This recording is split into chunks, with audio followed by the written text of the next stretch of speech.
Yo, what is going on, guys? Welcome to the video. I hope your night's been going great. Mine's been awesome so far. This is the second upload of the day. We've been on the grind once again, so if you guys are excited for that, be sure to let me know down in the comments. But anyways, tonight is going to be another action-packed video. A lot of stuff happened since my video earlier this morning. We're starting it off once again with the Dallas Fuel in this video, but for different reasons. So today on Closer's stream, the new support for the Dallas Fuel, he accidentally leaked a scrim lobby of them against the Shanghai Dragons. So we're going to be taking a look at that real quick at the beginning of the video. Then we're going to be moving on and talking a little bit about the meta. Now, I know recently the meta has been a huge topic, specifically because of the changes that Blizzard made, buffing Reaper and nerfing the armor and Brigida. It seemed like Goats was finally going to be dead. I even personally thought this was the end of it, but apparently it's not. Jake and Monte Cristo were both discussing the meta on Twitter today, and Jake dropped a huge bomb that 75% or more of teams are still running Goats almost 24/7, which is very disheartening. We'll be taking a look at that tweet. Then lastly, in this video, we are going to be looking at this power rankings list done by Korean insiders. You'll definitely want to stay tuned for that list at the end of the video, guys. It's an insane one. So if you're excited for this video, do me a favor, drop a like on it, subscribe for more daily content, and now let's jump into it. Now, unfortunately, it is only a scrim lobby that was leaked by Closer on his stream, because once he realized it was being leaked, he turned it off. And honestly, we didn't get too much information from this. I was hoping that we could possibly see the new Dallas Fuel player in the lobby, or, you know, supposedly if there is a new Dallas Fuel player, it would have been awesome to see him here. But he's not. Let's go ahead and take a look at it. Starting off with the Shanghai Dragons side, we have Fearless, Koma, a Korean name, Geguri, Luffy, and another Korean name. And the two guys on the Shanghai Dragons team with the Korean names were confirmed on Reddit in the comments to be D-Dean and Youngjin. So nothing really crazy on the Shanghai Dragons side. We got Fearless on main tank, Koma on support, Youngjin and D-Dean on DPS/Goats comp, and then Geguri on the Diva, and lastly, Luffy also playing support. Now moving on to the Dallas Fuel side, which is a little bit more interesting. We have AKM in there, Zachary, OG, Unco, and Closer, and then the fifth player is missing. So we don't exactly know what is being played here. We know Unco and Closer are both going to be on support and OG's on main tank. And then lastly, we have AKM and Zachary on there who are DPS players, but they could be playing a few different things here. Either they are both playing DPS, which is possible with the new meta,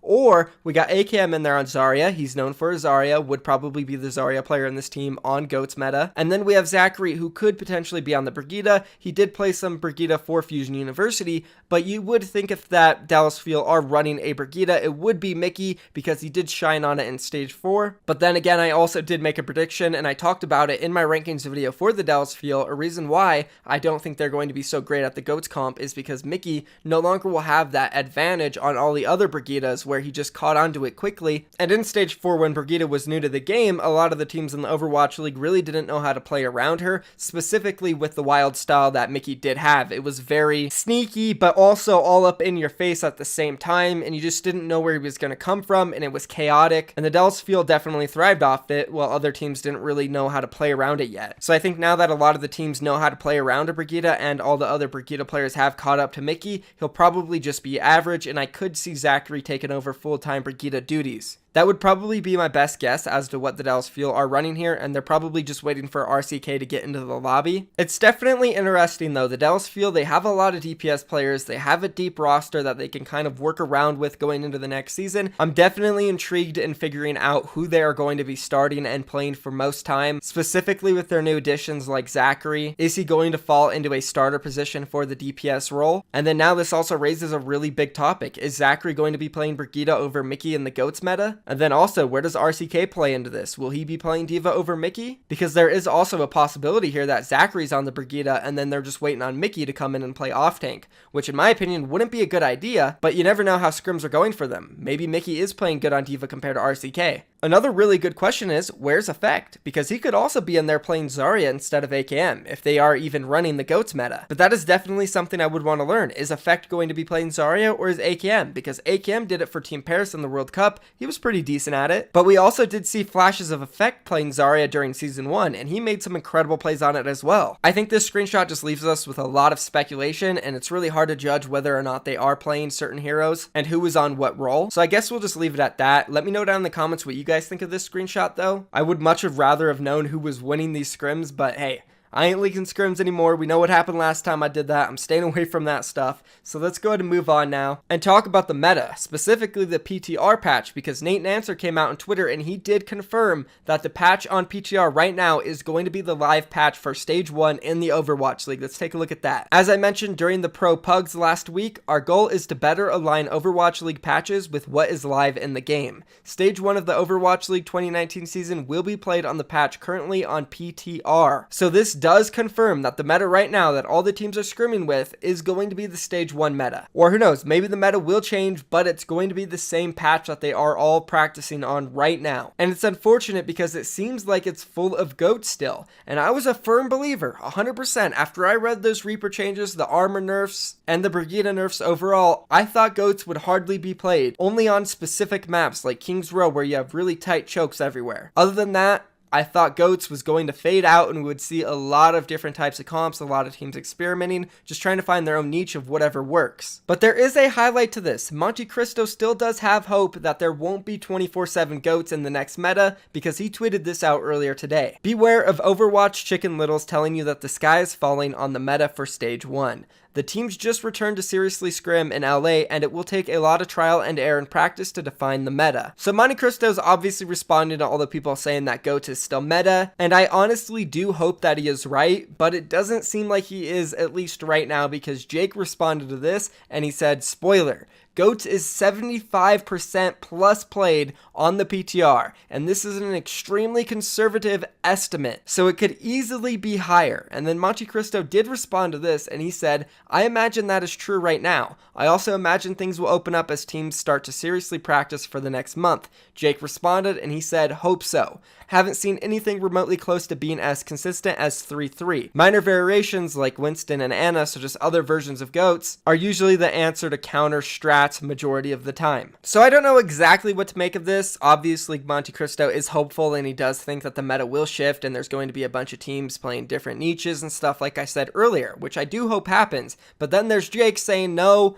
Right now in scrims, it's still all GOATs, so I don't know if anything really is going to change. And that also makes sense because all of these teams have been running GOATs probably for the last 5, 6, 7 months, not only in ranked, but also in scrims and in the Overwatch World Cup. Whatever they've been doing that involves playing Overwatch, they were probably playing GOATs most of the time. So it seems like it's just implanted in everybody's brain, and it's probably the safe play, especially if you think your team is good at GOATs. You're probably just trying to get as good as you can at it and master it 100%, because it is still a good comp. It's decent. At the end of the day, though, I really do hope Monte Cristo is right because I don't want to see 24/7 GOATs. It'll be fine and fun to see GOATs played on King's Row, but once we get to a map like Gibraltar or Nepal, whatever it is, I want to see a whole bunch of different variations of comps. Dives, tanks, quad DPS, whatever the hell it is. I just want to see some fun Overwatch played by these teams, and that's pretty much it for the meta. Let me know down below what you guys think about the meta and if you want to see it change. Anyways, leave that comment down below, and now let's move on and talk about the final topic, which is a power rankings list done by Korean insiders. Now you're probably wondering, what does Korean insider mean? So these guys who made these power rankings come from multiple teams within Korea. They're either coaches, players who have played against a lot of the guys going into the Overwatch League, or even scrimmed against some of the Overwatch League teams while they were in China or in Korea. So they definitely do have a scope on how some of the teams are performing right now, and they also have people who helped out make this list that have gotten leaks right from Korea. So I'd say this is probably one of the most accurate lists you can find out there of people who do have information on the teams. So let's go and fly through this one like we did on Sideshow's power rankings. Starting off with number 20 ranked, we have the Chengdu Hunters.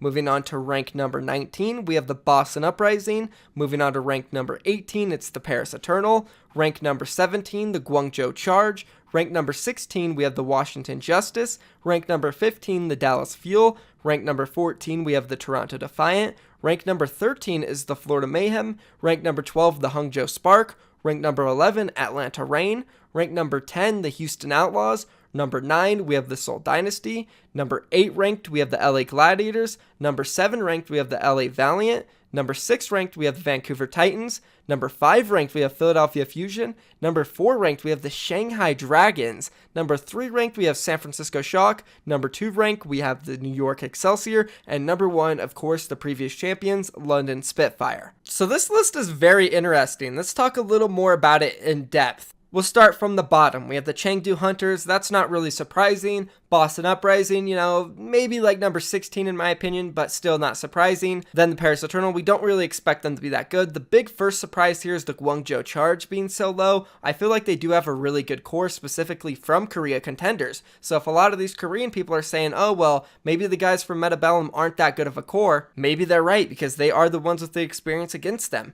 Moving on to the next one, we do have the Washington Justice, who is way higher on this list compared to anybody else's list.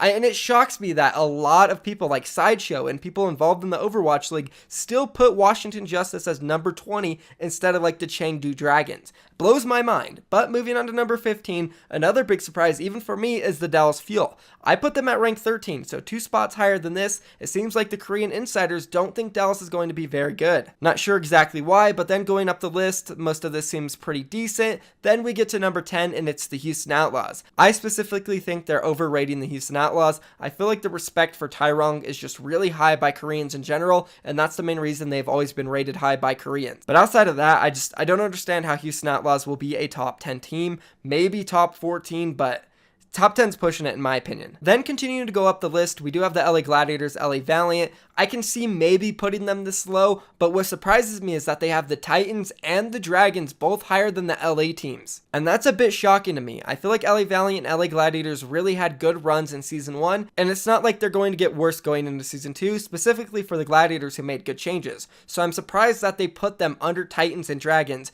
who have brand new rosters and haven't really been in the league yet. And then the bigger surprise is that the Dragons are higher than the Titans. The Shanghai Dragons are ranked number 4, who by the way did lose to Runaway, who is the Vancouver Titans, and the Shanghai Dragons are the Kongdu Panthera team. So that's like a really interesting thing about this. I mean, just Shanghai is so high in general, it's crazy. They must be performing their minds out in scrims. But then other than that, it just seems pretty standard. Philly number 5, San Francisco number 3, New York, and then London. That all makes sense to me. So that's pretty much all my thoughts about this list, and it is going to be the end of the video. If you guys did enjoy it, let me know down in the comments. Specifically, let me know what you guys think about this rankings. That's kind of the biggest part of this video for me. They are very surprising, especially if this is accurate. I mean, it should be. It's coming from people in Korea who do have knowledge from these teams. So I guess that's what it looks like right now, guys. Thank you for watching the video. I'm out of here. Peace.